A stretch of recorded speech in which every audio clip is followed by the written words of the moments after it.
അതിർത്തിയിൽ പരുന്തുപോലെ വട്ടമിട്ട് റോന്ത് ചുറ്റാൻ ഒരുങ്ങുന്നു എന്നുള്ള വ്യക്തമായ സൂചന നൽകി കഴിഞ്ഞിരിക്കുന്നു.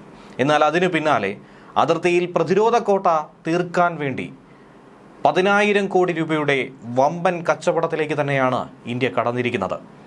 പാകിസ്ഥാനെ പല കുറി വിറപ്പിച്ച സുദർശന ചക്രം തന്നെയാണ് വീണ്ടും ഇന്ത്യ ആയുധപുരയിലേക്ക് എത്തിക്കുന്നത്. റഷ്യയിൽ നിന്നും എണ്ണ വാങ്ങുന്നത് നിർത്തുന്നത് സംബന്ധിച്ച വിവാദങ്ങൾക്കിടയിലാണ് റഷ്യയിൽ നിന്നും കൂടുതൽ എണ്ണയില്ലെങ്കിൽ മറിച്ച് ആയുധങ്ങൾ വാങ്ങും എന്നുള്ള നിലപാടിലേക്ക് ഇന്ത്യ ഇപ്പോൾ തയ്യാറെടുത്തിരിക്കുന്നത്. റഷ്യയിൽ നിന്നും 288 S-400 മിസൈൽ വാങ്ങുമെന്ന ഒരു വമ്പൻ പ്രഖ്യാപനമാണ് നടത്തിയിരിക്കുന്നത്. ഇടപാടിന് വേണ്ടി ഡിഫൻസ് അക്വിസിഷൻ കൗൺസിൽ യോഗം അനുമതിയും നൽകി. അതിർത്തിയെ സംബന്ധിച്ച് പ്രത്യേകിച്ചും ബംഗ്ലാദേശിനും ചൈനയ്ക്കും പാകിസ്ഥാനും വ്യക്തമായൊരു സന്ദേശം ഇതിലൂടെ ഇന്ത്യ നൽകുകയാണ്. ഒന്നും രണ്ടുമല്ല, 288 10,000 കോടി രൂപയുടെ ഇടപാടിന് അനുമതിയും കിട്ടി. ഓപ്പറേഷൻ സിന്ദൂറിന്റെ സമയത്ത് നിർണായകമായ പങ്ക് വഹിച്ചത് സുദർശന ചക്രമായിരുന്നു, അതായത് S-400 മിസൈലുകളായിരുന്നു. ഈ ആയുധം കൂടുതൽ ഇന്ത്യയുടെ ആയുധപുരയിലേക്ക് എത്തിക്കണമെന്നുള്ള ഒരു ശുപാർശ അന്ന് തന്നെ ഉയർന്നു കേട്ടതാണ്. ഏവരും അതിൻ്റെ കരുത്ത് മനസ്സിലാക്കിയതാണ്. പ്രതിരോധ മന്ത്രി രാജ്നാഥ് സിംഗിന്റെ അധ്യക്ഷതയിൽ കൂടിയാണ് ഡിഫൻസ് അക്വിസിഷൻ കൗൺസിൽ യോഗം ചേർന്ന് ഇതുമായി ബന്ധപ്പെട്ട കരാറിന് നേതൃത്വം നൽകാൻ തീരുമാനിച്ചത്. ഇതിൽ 120 ഹ്രസ്വദൂര മിസൈലുകളും 168 ദീർഘദൂര മിസൈലുകളും ഉൾപ്പെടുന്നുണ്ട്. ഫാസ്റ്റ് ട്രാക്ക് പ്രൊസീജിയൻ വഴിയാണ് ഇവ വാങ്ങുന്നത്. വളരെ വേഗത്തിൽ തന്നെ ഇവ ഇന്ത്യൻ സേനയ്ക്ക് സ്വന്തമാകും. വ്യോമസേനയ്ക്ക് വേണ്ടി 114 റഫേൽ വിമാനങ്ങൾ വാങ്ങാൻ ഡിഫൻസ് അക്വിസിഷൻ കൗൺസിൽ തീരുമാനിച്ച വിവരം കഴിഞ്ഞ ദിവസം പുറത്തു വന്നതിന് പിറകെയാണ് ഈ വിവരം കൂടി ഇപ്പോൾ വെളിപ്പെടുത്തുന്നത്. ഓപ്പറേഷൻ സിന്ദൂറിന്റെ സമയത്ത് പാകിസ്ഥാൻ യുദ്ധവിമാനങ്ങളെയും ഡ്രോണുകളെയും ഒക്കെ വെടിവെച്ചിടാൻ ചൈനീസ് നിർമ്മിത ആയുധങ്ങളെയൊക്കെ തന്നെ നിലംപരിശാക്കാൻ S-400 സംവിധാനത്തിന് സാധിച്ചിട്ടുണ്ടായിരുന്നു. തുർക്കി നിർമ്മിത ഡ്രോണുകളൊക്കെ തന്നെ 300 മുതൽ 400 വരെ ഡ്രോണുകളെയാണ് തുരുതുര ഇന്ത്യയുടെ പ്രതിരോധ കോട്ടയിലൂടെ വെടിവെച്ചിട്ടാൻ കഴിഞ്ഞത്. ആ സമയത്ത് തീർന്നുപോയ സ്റ്റോക്ക് നികത്താൻ വേണ്ടിയിട്ടുള്ളൊരു നീക്കമെന്ന നിലയിലാണ് ഇന്ത്യ ഈ തീരുമാനം കൈക്കൊണ്ടിരിക്കുന്നത്. നിലവിൽ കരാർ ഒപ്പിട്ട 2 S-400 മിസൈലുകൾ കൂടി ഈ വർഷം ജൂണിലും നവംബറിലുമായി ഇന്ത്യക്ക് സ്വന്തമാകും. ഏകദേശം 3,60,000 കോടി രൂപയുടെ വിവിധ പ്രതിരോധ പദ്ധതികൾക്കാണ് ഡിഫൻസ് അക്വിസിഷൻ കൗൺസിൽ അനുമതി കൊടുത്തിരിക്കുന്നത്. അതിൽ റഫേൽ യുദ്ധവിമാനങ്ങൾ, മൾട്ടി റോൾ ഫൈറ്റർ എയർക്രാഫ്റ്റുകൾ, ആന്റി ടാങ്ക് മൈനുകൾ, P-8I സമുദ്ര നിരീക്ഷണ വിമാനങ്ങൾ എന്നിവയൊക്കെ തന്നെ ഉൾപ്പെടുന്നു. വാങ്ങുന്ന ഭൂരിഭാഗം യുദ്ധവിമാനങ്ങളും ഇന്ത്യയിൽ തന്നെ ആയിരിക്കും നിർമ്മിക്കുക.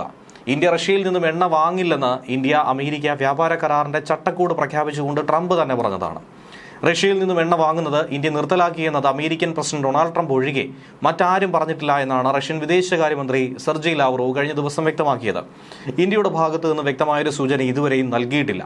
അതായത് പ്രധാനമന്ത്രി നരേന്ദ്രമോദിയുടെ ഭാഗത്തു നിന്നോ കേന്ദ്രമന്ത്രിമാരുടെ ഭാഗത്തു നിന്നോ ഒന്നും അത്തരത്തിലൊരു വിവരവും ആർക്കും നൽകിയിട്ടില്ല എന്നാണ് റഷ്യൻ വിദേശകാര്യമന്ത്രിയും വ്യക്തമാക്കിയത്. മാധ്യമങ്ങൾക്കും അത്തരത്തിൽ തന്നെയാണ് ലഭിച്ചിട്ടുള്ളത്. ഔദ്യോഗികമായ ഒരു മുന്നറിയിപ്പും ഇതുവരെയും ആർക്കും നൽകിയിട്ടില്ല. ഇന്ത്യയും മറ്റ് രാജ്യങ്ങളും റഷ്യൻ എണ്ണ വാങ്ങുന്നത് തടയാൻ അമേരിക്ക ശ്രമിക്കുന്നതായി റഷ്യ ആരോപിച്ചതിന് 2 ദിവസത്തിന് പിറകെയാണ് സെർജി ലാവ്റോവ് പുതിയ പ്രസ്താവന കൂടി പങ്കുവച്ചത്.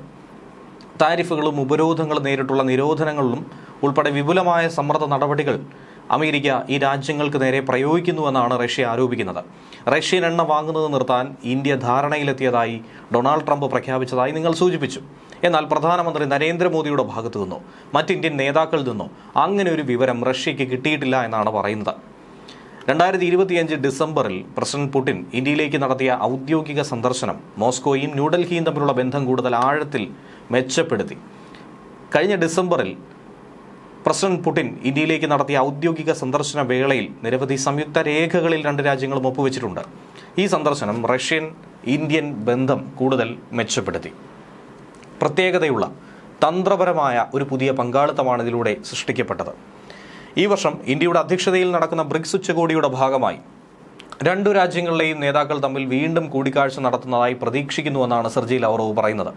ഇന്ത്യ എത്രത്തോളം ആഗ്രഹിക്കുന്നുവോ അത്രത്തോളം ഇന്ത്യയുമായുള്ള ബന്ധത്തിൽ മുന്നോട്ട് പോകാൻ റഷ്യ തയ്യാറാണെന്നും അതിന് അതിരുകളില്ലെന്നുമാണ് അദ്ദേഹം പറയുന്നത്. ബ്രസീൽ, റഷ്യ, ഇന്ത്യ, ചൈന, ദക്ഷിണാഫ്രിക്ക എന്നിവരുൾപ്പെടെ 5 പുതിയ അംഗങ്ങളുള്ള 10 അംഗ ബ്ലോക്കായിട്ടുള്ള ബ്രിക്സ് അധ്യക്ഷസ്ഥാനം ഇന്ത്യ ഔദ്യോഗികമായി 2026 ജനുവരി 1 ഏറ്റെടുത്തു. കഴിഞ്ഞ ആഴ്ച ഇന്ത്യയുമായിട്ടുള്ള ഒരു വ്യാപാര കരാർ പ്രഖ്യാപിക്കുന്നതിനിടയിലാണ് റഷ്യയിൽ നിന്നും അസംസ്കൃത എണ്ണ വാങ്ങുന്നത് നിർത്താൻ ഇന്ത്യ സമ്മതിച്ചതായി ട്രംപ് പറഞ്ഞത്. Malayali Warta Plus, like, share and subscribe.